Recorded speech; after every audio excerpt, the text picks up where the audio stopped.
VotoCast. Fique à vontade para dar os seus pitacos.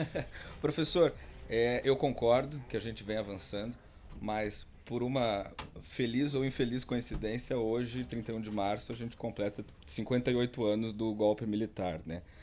E o Ministério da Defesa, obviamente sob a anuência do presidente da República, emitiu uma nota, e o Bolsonaro fez um pronunciamento hoje cedo, exaltando o golpe, eles chamam o golpe de revolução, né? Exaltando o golpe enfim, dizendo que foi um movimento, inclusive, pró-democracia.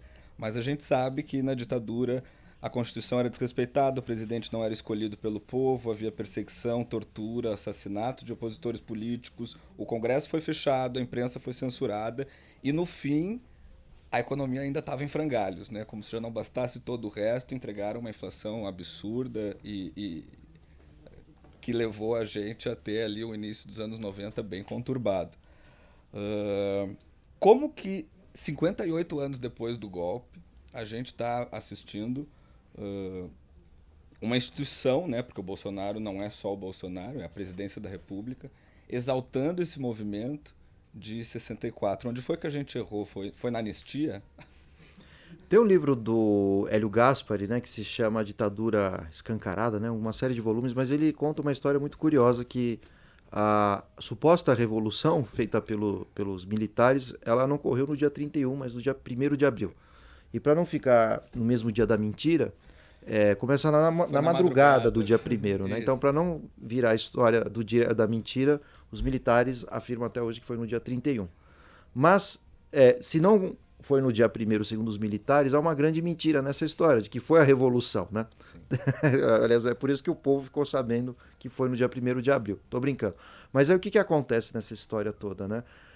Esse saudosismo em relação à ditadura militar, ela ainda existe em função de que o contexto histórico era outro. A gente tinha a Guerra Fria, havia, assim, claro, muita influência soviética sobre os partidos de esquerda, assim como havia muita influência norte-americana entre os conservadores e os próprios militares, né?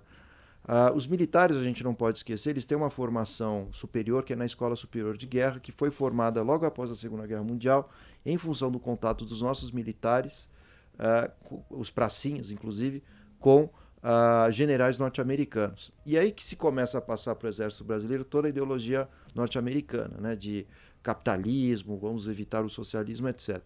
Então os militares, eu diria que eles estão com uma cabeça um pouco fora do seu tempo, né? Achando que realmente a eleição do Bolsonaro afastou um risco de um comunismo. E eu digo isso porque, entre os meus colegas que se dizem comunistas, nem eles mesmos acreditam no comunismo mais, né? É uma coisa assim muito curiosa, né?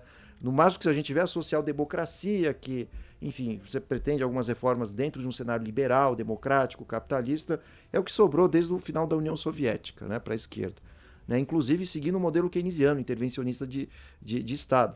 Então não dá para dizer que existe o risco do comunismo, etc.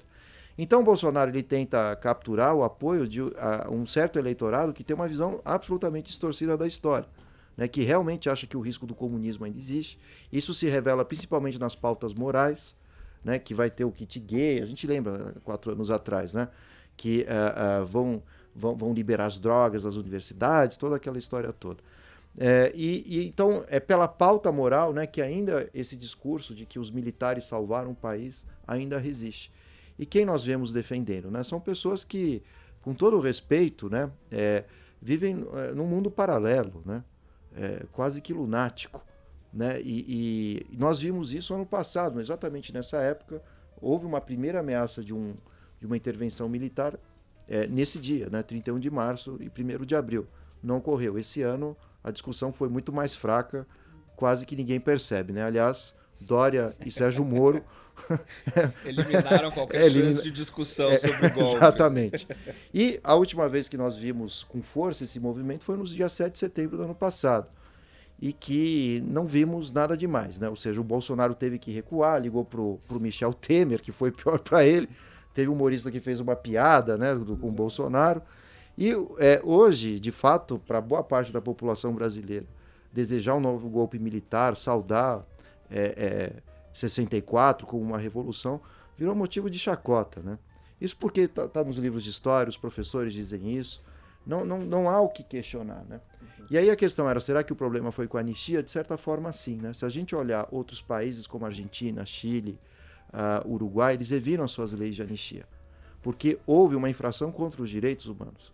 E direitos humanos, eles estão acima, pelas convenções internacionais, de qualquer jurisdição.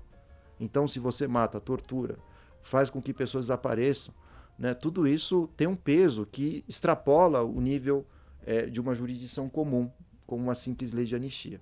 No Brasil, a gente sempre coloca a poeira debaixo do tapete e, de fato, quando os defensores da anistia, ou seja, por parte dos militares, defendem essa postura, a primeira coisa que eles vão dizer é o seguinte: mas os guerrilheiros da esquerda também sofreram anistia. Mas é diferente quando você comete violência, está no poder e de forma arbitrária mata, exatamente, de tortura, né? E é diferente quando você é resistência. Tanto é que as convenções internacionais, o que elas dizem? Se você é perseguido político, seja questões de liberdade de expressão, pode ser por autoritarismo, mesmo que você seja um guerrilheiro lutando contra um Estado autoritário, isso quem vai dizer é Hobbes, né, que é o pai do absolutismo monárquico, né? Ele vai falar um pouco do direito à resistência. A gente só pode romper o contrato social, ou seja, agir contra o Estado, se o Estado agir contra a nossa vida, né? Esse é o motivo número 1 para a gente viver em sociedade. O Estado tem que garantir a vida das pessoas. Agora, lembremos o que o Bolsonaro fez, por exemplo, durante a pandemia. Por que querem levar o processo dele para o Tribunal de Haia?